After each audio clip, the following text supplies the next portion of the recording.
பிறவற்றிடம் இருந்து நாம் கற்றுக்கொள்ள வேண்டிய பாடங்கள். சிங்கத்திடம் இருந்து ஒன்றையும், கொக்கிடம் இருந்து இரண்டையும், கழுதையிடம் இருந்து மூன்றையும், கோழியிடம் இருந்து நான்கையும், காக்கையிடம் இருந்து ஐந்தையும், நாயிடம் இருந்து ஆறையும் நாம் கற்றுக்கொள்ள வேண்டும். 1.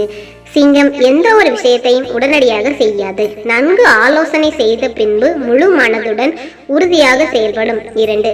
கொக்கு ஓடுமீன் ஓட உருமீன் வரும் வரை காத்து நிற்கும். அதுபோல் அறிவாளி ஒரு காரியத்தை செய்வதற்கு முன் காலம் இடம் தன் ஆற்றல் கூடும் வரை காத்திருந்து செய்வான்.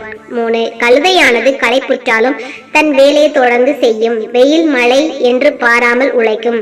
தன் முதலாளிக்கு கட்டுப்பட்டிருக்கும் குணம் ஆகிய மூன்றும் கழுதையிடமிருந்து கற்றுக்கொள்ள வேண்டும் விஷயங்கள் ஆகும்.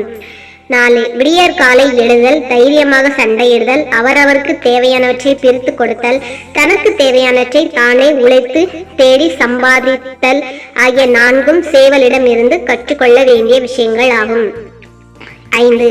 இரவில் மனைவியுடன் சேர்ந்து இருத்தல், தேவையான பொருட்களை சேமித்து வைத்தல், யாரையும் எளிதில் நம்பாமல் இருத்தல், தைரியம், எச்சரிக்கை உணர்வு ஆகிய 5ம் காக்கையிடமிருந்து கற்றுக்கொள்ள வேண்டிய விஷயங்கள் ஆகும். 6.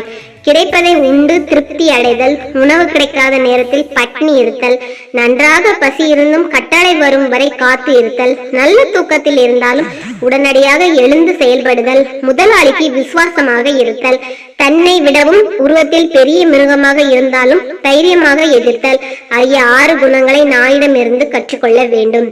யார் ஒருவர் மேலே சொன்ன இந்த 21 விஷயங்களை கடைபிடிக்கிறாரோ அவர் எதிலும் வெற்றி அடைவார். எடுத்த காரியம் அனைத்தும் வெற்றியாகும்.